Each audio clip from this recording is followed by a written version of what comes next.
On October 24th, 2025, Son of Spurgey released to the masses. When Son of Spurgey dropped, the album got really mixed reviews and is honestly his most polarizing album to date, which I personally think is insane. This is one of his best projects, and it even drove me to make this video to really analyze how this album ranks up compared to his other works after the recency bias wore off.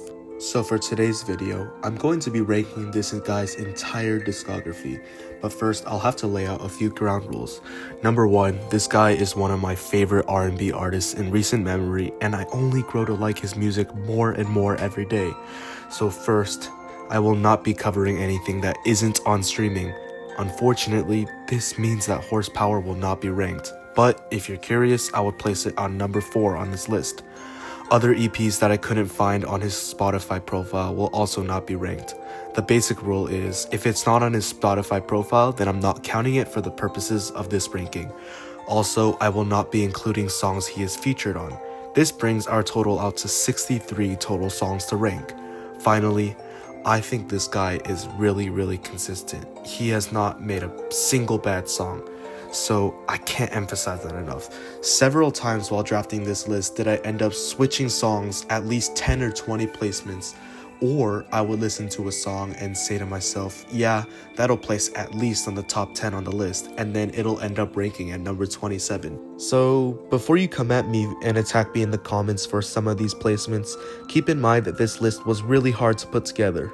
Now without further ado, here's every Daniel Caesar song ranked. 63. Trinity Bellwoods. Literally nothing else could go last. It's just 30 seconds of relatively nice sounding ambiance and a very faint guitar, but it does transition pretty well into Death and Taxes, a much better song. 62. Acapella. This song has really nice vocals, but it's honestly too short and it's too close to an interlude to realistically be placed any higher. But if there was an extended version of this song out there, it could make itself into the top half of this list. 61. Restore the Feeling. This is the first full-length song on this list, and unfortunately this song doesn't really do anything for me. Daniel's vocals aren't memorable personally, and Sean Leon's verse doesn't really work for me either. And this is coming from someone who likes Sean Leon stuff on Daniel's songs. You'll see his other collaboration with Daniel Caesar way higher on this list. I do think Jacob Collier did really good on his vocals though. 60. Vince Van Gogh. This is undoubtedly the worst song on Never Enough, but with that said, it's not even that bad. It's honestly a good song. I really dig the drums and the overall instrumental on this song, but Daniel's vocals performance, it doesn't really do anything for me. Cyanide literally offers everything this song has, but better. 59. Open Up. I don't know the general consensus on this song, but I'm not the biggest fan of the background vocals on this song. And Daniel's singing is good, but just a little bit boring and stale by his own standards. I remember seeing a review of Case Study 01 that said that this album was trying too hard to be the next Blonde. And while I don't personally agree with that take, because I think this album does do enough to separate itself from Blonde, however, this is the one song that I think was trying a little bit too hard to encapsulate Blonde's style, specifically like Nike's. 58. Complexities. This song has the same issue as Open Up for me, but I do like Daniel's vocal performance on this song just a little bit more. 57. Buyer's Remorse. The auto-tune on this song, especially in the beginning, just doesn't really work for me, but I do like the background vocals on the chorus, and it is enough to bump it up a couple spots. 56. Unstoppable. It's a pretty cool Daniel Caesar song, it's just slightly forgettable. 55. Too Deep to Turn Back. It's a decent song, but again, it just sort of blends in with the rest of Case Study, and it doesn't really do too much to stand out. However, I do really dig that last minute, and I wish the rest of the song was just over this beat. It would have been so much better. 54. Pain is Inevitable. From this point on, I would give every song here an 8 out of 10 score or above. I mean, seriously, this artist is consistent. There's also not much to criticize from here on out. I think this song is great and just suffers from every other song simply being better. That outro in particular really stands out, but so does the outro to at least 20 other Daniel Caesar songs, including at least 5 from this very own album. So do you kind of see the issue I'm having from trying to rank these? Number 53, Cool. This is a really underrated ballad in my opinion. I know a lot of people would most likely put this towards the bottom of their lists, but the violins on the song are beautiful and the vocals work for what the song is going for. Number 52, Are You Okay? This is a great outro to Case Study, but you could maybe trim out like 1 minute of the song. Number 51, Little Rowboat. Another great outro to Pilgrim's Paradise, but it could maybe be a little bit longer, so it pretty much has the opposite problem of Are You Okay? Number 50, Frontal Lobe Music. This is a track that I'm kind of mixed on because on one hand, Pharrell's production is great. On the other hand, I'm not a big fan of the chorus, and the entire time he comes on, I'm just itching in my seat for Daniel to come back on. But overall, it is a good song. Number 49, No More Loving on Woman I Don't Love. I have to be honest with myself and say that by Son of Spurgey standards, this song doesn't do much to impress. I do like it, and I especially like the Gangsta's Paradise reference, but I'd rather listen to any other song off of Son of Spurgey instead. But if this is the worst song, though, that just goes to show how good that album was. Number 48, Superpowers. One of Daniel's most popular tracks, and I have to be completely honest with myself and say that this isn't one of my favorite tracks off of Never Enough. I mean, the first time I listened to it, I thought it was one of the best, if not the best, Daniel song. This song is good, but I would personally choose other songs over it. That's not to say I dislike the song at all, but I can completely see why this is such a fan favorite and why it's so popular. I mean, that final verse is beautiful. Everyone knows this. Number 47, Neu Roses, Transgressor's Song. Nice sounding song, I just wish the beat dropped like 10 seconds earlier. Number 46, Valentina. Honestly, not one of my favorite Daniel Caesar hit songs. It is, however, catchy enough to land itself this high on the list. Number 45, Valentina Remix. Genuinely an improvement over the original. Rick Ross and Daniel Caesar actually being good together on a song is insane the more you think about it. Number 44, Take Me Away. A great song off of Freudian and Review. Number 43, Emily's Song. Decent enough, just fairly forgettable. Number 42, There's a Field That's Only Yours. It's a good song, but the single that was released alongside this song is a lot better, and it kinda outshines this song. Number 41, Love Again. I feel so bad for placing this song so low. I mean, you genuinely have to believe me when all of these songs hold a special place in my heart. Daniel's part is insanely catchy, but my main problem with the song is Brandy. She does good on the song, no doubt, but her part is a little bit too long, and I would have much rather preferred to hear more Daniel on this song, especially when he does so good. Number 40, Have a Baby With Me. Despite releasing this year, the song feels very nostalgic and warm.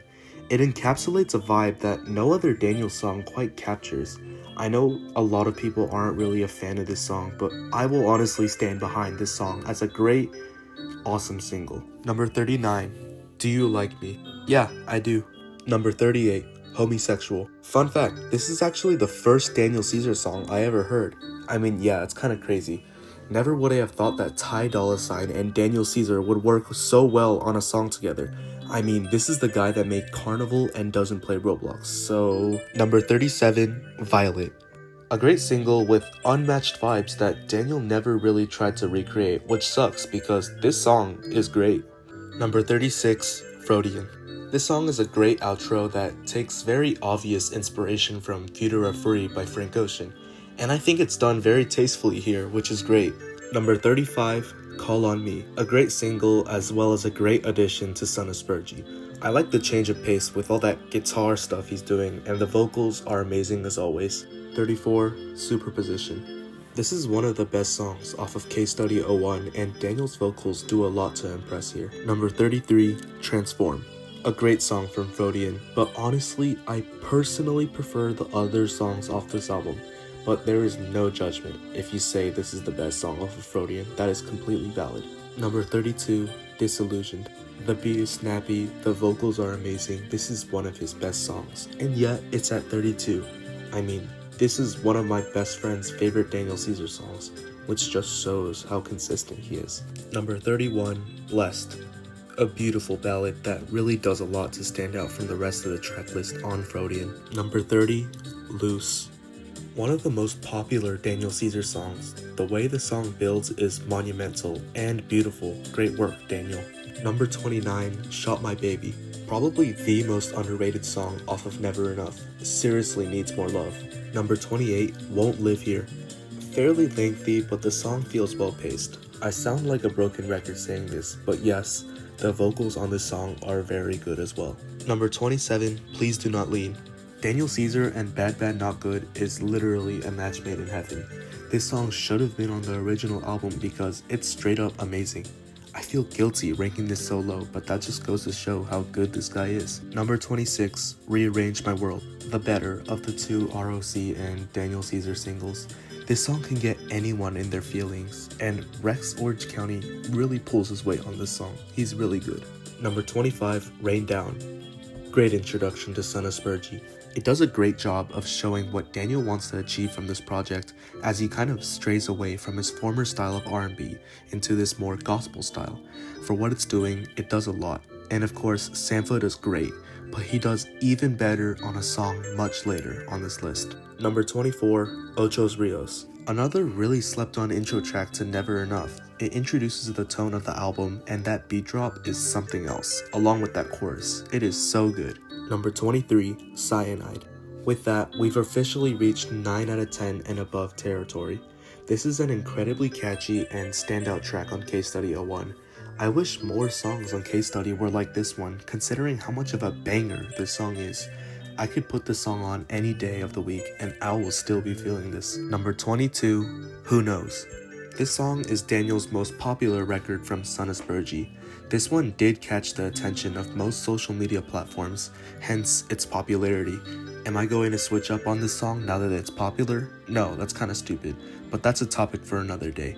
Truthfully, this song really does deserve the hype. It's melancholic but catchy, and its heartfelt nature really elevates it to the next level. I really dig this one. Number 21, Entropy. The best song from Case Study 01, in my humble opinion. We all know this slaps. I love the Oppenheimer reference during the start, and the actual chorus itself is so catchy. Everything about this song works for me. Number 20, We Find Love. Entering the top 20, we have one of the best songs from Freudian. This song is melancholic yet uplifting, nostalgic, and peaceful. This is one of Daniel's songs that I feel like you can listen to whatever your mood, unlike some other songs, like Loose, which is strictly a sad song, even if it is great in its own right. Number 19, Root of All Evil. A great Son of Spurgey song. I really dig the drum pattern on this song. Number 18, Best Part. This is his most streamed song, and it's really easy to see why.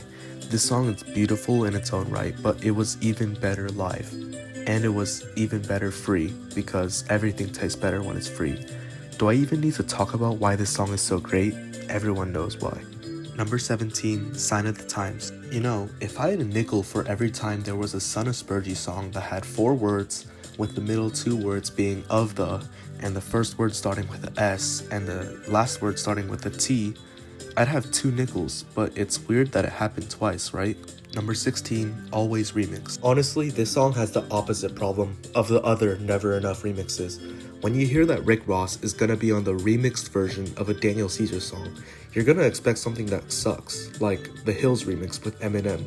But honestly, that Rick Ross version is an improvement over the original. On the contrary, Summer Walker and Daniel Caesar sound like a match made in heaven.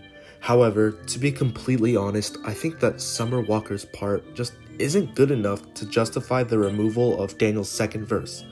But to be fair, it's not that far behind the original, as you can see by. Number 15, Always. Yeah, this song is amazing. The only reason why I have this above the remix is I prefer Daniel's cover of the second verse over Summer Walker. Number 14, Touching God. Daniel, Blood Orange, and Yebba is a match made in heaven. Need I say more? Number 13, Show No Regret. One of the most beautiful and underappreciated songs off of Pilgrim's Paradise. I mean, that rock part, come on. This song is so good, and honestly, relatable too. Have you ever made a decision that you regretted? Well, Daniel's here to tell you not to regret your decision. Thanks, Daniel Caesar. Number 12, Get You. Hate to be a normie, but I do have to conform to the hype of this song by agreeing with the fact that this song is absolutely phenomenal. I mean, come on. Daniel's part is amazing, Kali Uchis' part is amazing. This is a fully realized version of Love Again. Number 11, Baby Blue. Beautiful song. Bravo, Daniel Caesar. Number 10, Hold Me Down. Entering into the top 10, we have my favorite song off of Freudian. I mean, it's just the Daniel Caesar song that offers everything. The first part is incredibly catchy, and that beat switch gives whiplash in the best possible way. Just a straight up amazing song. Number 9, Who Hurt You? Continuing the trend of collabs I wouldn't expect to work but do, we have Daniel Caesar and T-Pain. I shouldn't even be surprised at this point. Number 8, Let Me Go.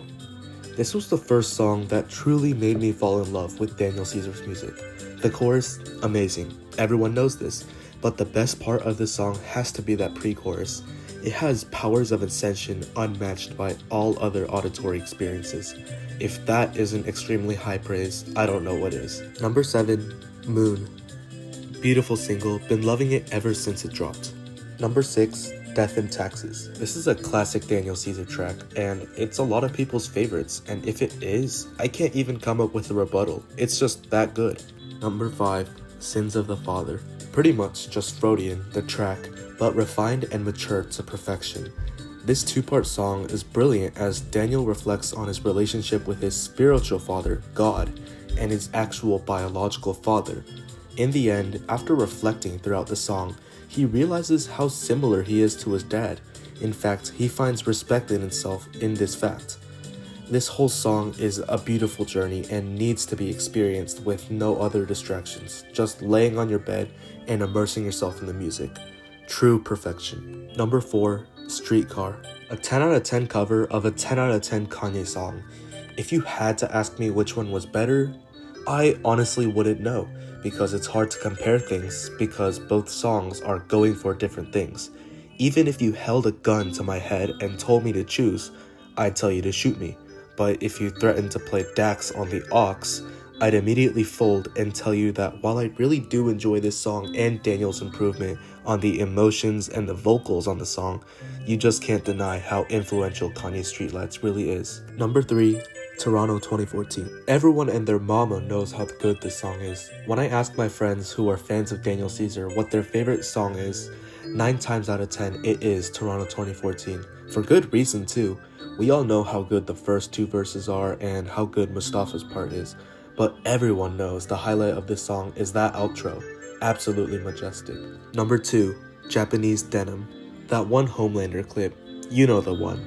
It takes influence from Untitled, the best R&B song of all time, and in fact, this song is so good that NBA star Leve even covered this song. And yeah, that outro is the best part of any single Daniel song. Number 1, Paradise. I mean, realistically, my number 5 to number 2 picks are arguably better, critically speaking, but I have to just be completely honest with myself and say that this is my favorite Daniel Caesar song. For a lack of better words, this song feels like Paradise. It feels like a mastered version of Restore the Feeling and Please Do Not Lean. Sean Leon's verse just works so well with the vibe, and Bad Bad Not Good does phenomenal as you would expect. So that's my list. Are you infuriated that I didn't put Trinity Bellwoods first? Let me know in the comments. As an aspiring YouTuber on the block, a subscription on your part would go a long way towards my goals. For my next artist ranking, I think I'll be doing JID or Tame Impala next, but I'm open to suggestions. Thanks for watching, and I'll see you all in my next video. Thank you so much for getting this far.